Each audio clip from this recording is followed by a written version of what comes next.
welcome to episode 28. I'm Dr. Catherine Hughes from Crime Psych. In today's episode, I'm going to be looking at Sally Challen. Sally Challen killed her husband Richard by hitting him over the head with a hammer at least 20 times at their house. The couple had recently separated and Sally had been subjected to years and years of domestic abuse by him. At the time that she killed him, they were negotiating getting back together. And I've spoken to many domestic abuse survivors who've said that they fantasised about killing their abuser. For these women, simply leaving the relationship wasn't or isn't always a viable option. The victims often feel as though they're unable to leave the relationship. I can understand a person getting to the point where they can no longer take the abuse and they just snap.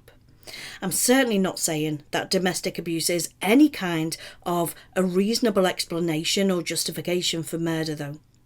There are thousands of people who've suffered abuse and don't go on to kill their abusers.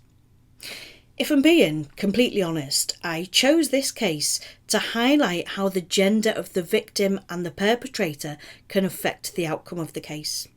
Throughout this, I'm going to take you on the same thinking journey that I went through when I was researching this case. I'm not afraid to say when I'm wrong, and in this case, I might have been. If you do enjoy this episode, I'd really appreciate it if you could support me on any level on Patreon.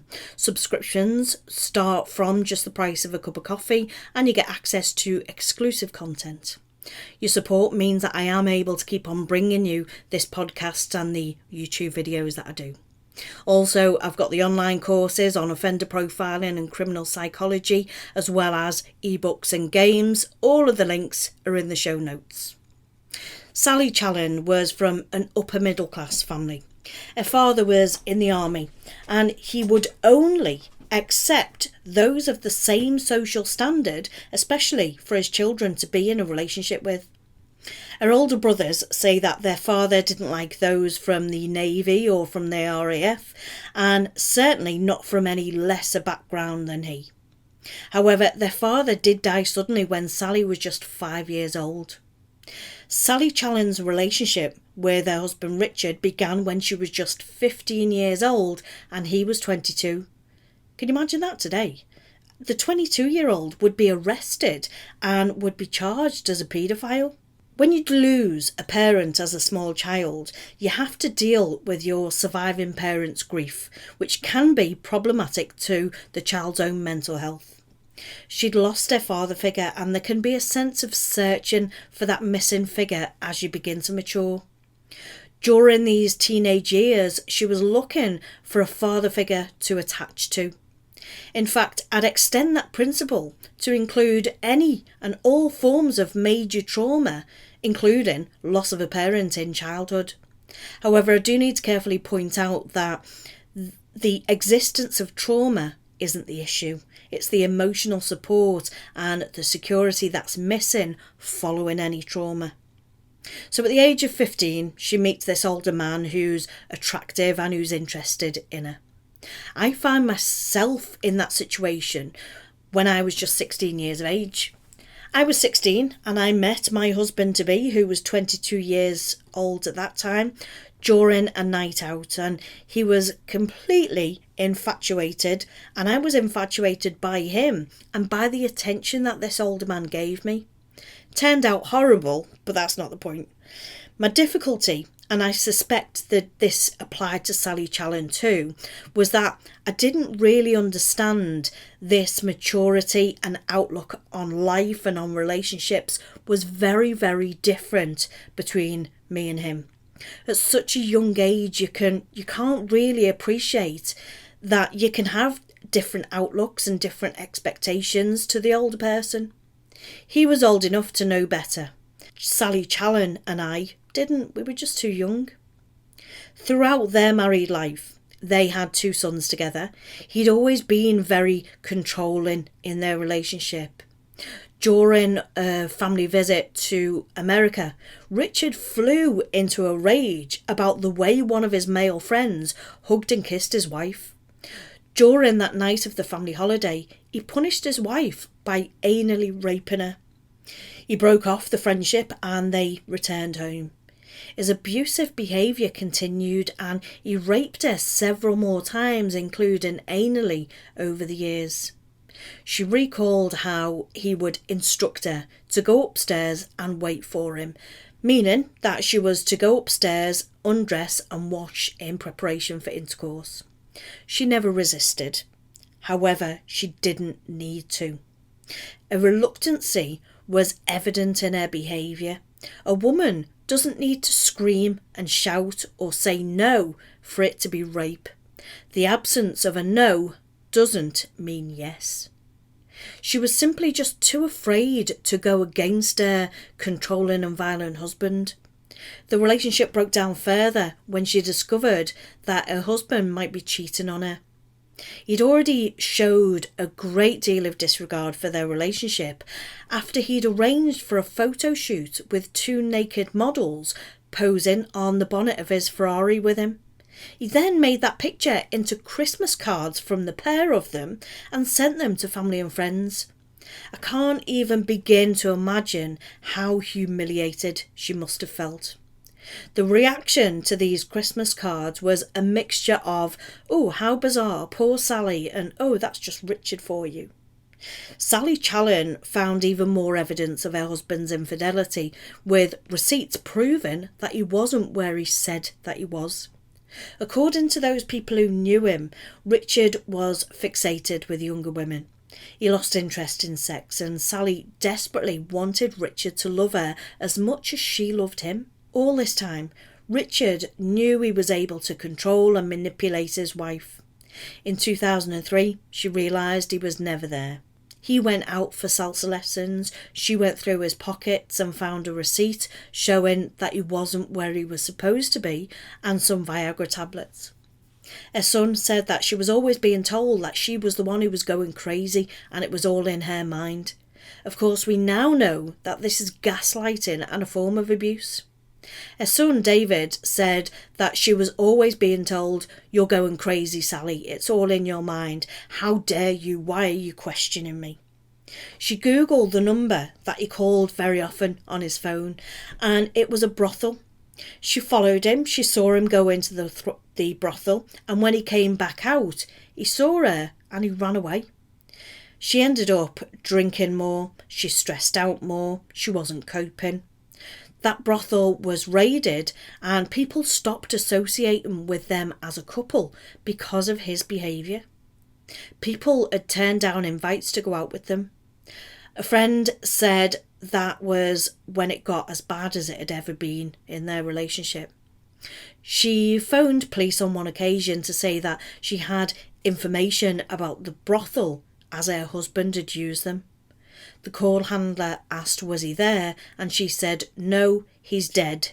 She went on to say on that call, "I'm a stressed wife, please don't push me." But then, during that call, Richard came on the phone to say, "It's okay, my wife's had too much to drink." The lady asked had there been any violence at the home, and he said no. He spent years putting her down and he made her feel as though she was crazy and useless without him. He did what he wanted in the relationship and spent years disrespecting her. They certainly weren't equals in that relationship at all. But Sally loved him. She wanted to stay in that relationship. Like many people who've been in abusive relationships, she always hoped that things would change. She spent her married life trying to make him happier.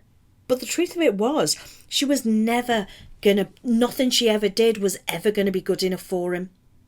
The couple did finally split, and Sally's niece, Darla, said on a BBC documentary she hacked into his emails and asked neighbours who he'd been with at the house. I suspect that she was stalking him. The couple had separated, but they were trying to give their relationship another go. Richard had moved out of their family home and into a new house, which is where Sally had visited him on the day that she killed him. In Sally's police interview, she admits, "I wasn't thinking at the time, I'm going to go and kill Richard. I was thinking, I'm going to go there and see there's a possibility depending on what happened and how it panned out." So on that night, Sally had in fact packed a hammer in her handbag with the intention of going to his house just to see what happened next. To me, that is clear intention to use it as a weapon. Before it had even gotten to that night, Richard was further manipulating Sally. He said that they might be able to rekindle their relationship if she was to accept a £200,000 settlement. He knew that she adored him and that she'd do anything to be in a relationship with him. Sally had agreed into accepting this £200,000 settlement offer on their £1 million home because of the terms that her husband had set out as a condition for them getting back together. It is clear that she loved him, but she'd suffered years of abuse, of rapes, controlling and manipulative behaviour. She would have kept making excuses for him to herself to justify staying with him.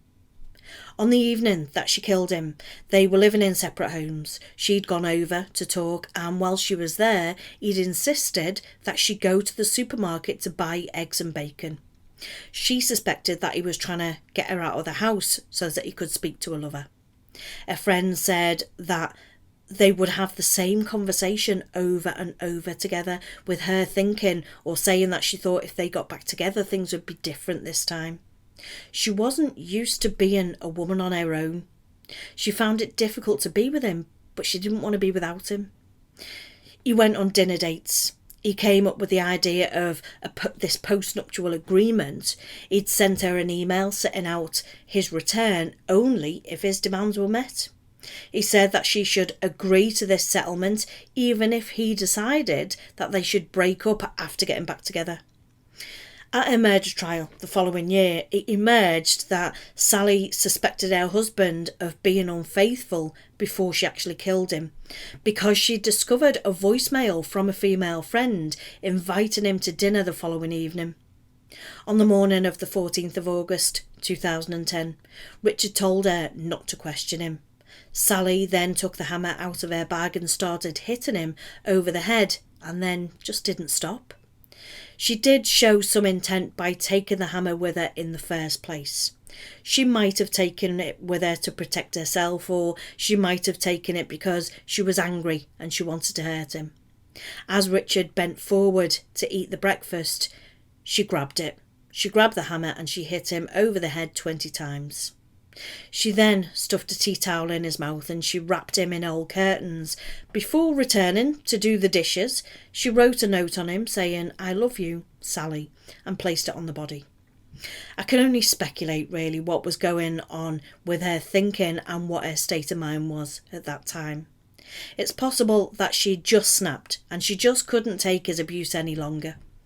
It's equally as possible though that she knew the relationship was over but felt that she couldn't bear to see him with anyone else.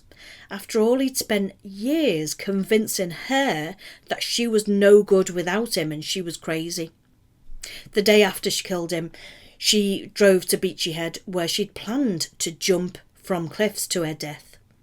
So from the cliff top, Sally had called her cousin to admit that she'd killed Richard.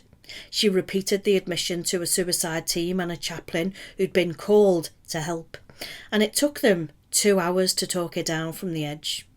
From a psychological perspective, this is a case of abusive, controlling and coercive behaviour seeping into issues of mental health. Sally Challen was a victim of a controlling and a coercive relationship. I'm sure that there are many of us who can empathise with her frustration after so many years of domestic abuse. She suffered years of coercive and manipulation behaviours from him. She got to breaking point and after years of abuse had finally snapped. However, if a partner behaves in cruel and manipulating ways, it doesn't justify murder. There are thousands of people who escape abusive, controlling and manipulating relationships without ever harming or killing their abusive partner. She was convicted of murder and given a life sentence in 2011. In 2015, coercive behaviour became a criminal offence. 8 years later, her legal team asked for a retrial taking into consideration the impact of Richard's controlling and coercive behaviour. Why seems to be the main question that hangs over this case. Why did a woman brutally kill the husband that she was supposedly devoted to? Why did she do so when they were planning to reconcile the relationship? Why are the couple's 2 children so supportive of the woman who killed their father? Why could all of this be now overturned? Maybe she'd simply been consumed by anger. At this point, I need to be clear about why the retrial was sought out by a legal team. It wasn't simply because they didn't agree with the decision that she was the victim of controlling and coercive behaviour. It was because Sally Challen had begun to show signs of psychosis in prison. Whilst that in itself isn't unusual, those who do show psychosis once they're imprisoned have known to have pre-existing mental health issues. She was assessed by 2 psychiatrists and she was diagnosed as having dependent personality and a mood disorder. The controlling and coercive behaviour made that condition worse to the point that she was suffering from diminished responsibility when she killed him. During Sally's appeal, the retired forensic social worker Professor Stark was called to give his expert opinion.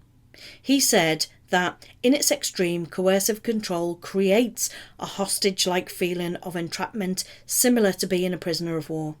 Stark also told the court that homicide is the ultimate risk of coercive control.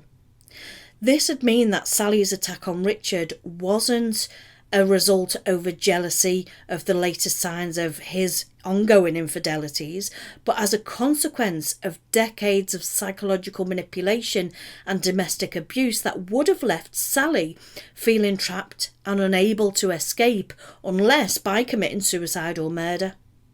Sally Challen and David Pomfret had both been convicted of domestic abuse in different cases, obviously. However, it was this pre-existing psychiatric conditions and mental health disorders that separates the 2 cases. Following her appeal, the conviction was changed from murder to manslaughter because of the length of time that she had already served in prison. She was released immediately. In interviews and in documentaries, she still gets upset because she lost her husband. If she hadn't killed him, they might still be together today. Sally Challen and her 2 sons are working now on rebuilding their relationships. Thanks for joining me on this week's episode. I do hope that you've found it interesting, and as always, more importantly, I hope that you learned something new from it. Thanks for listening. Bye for now.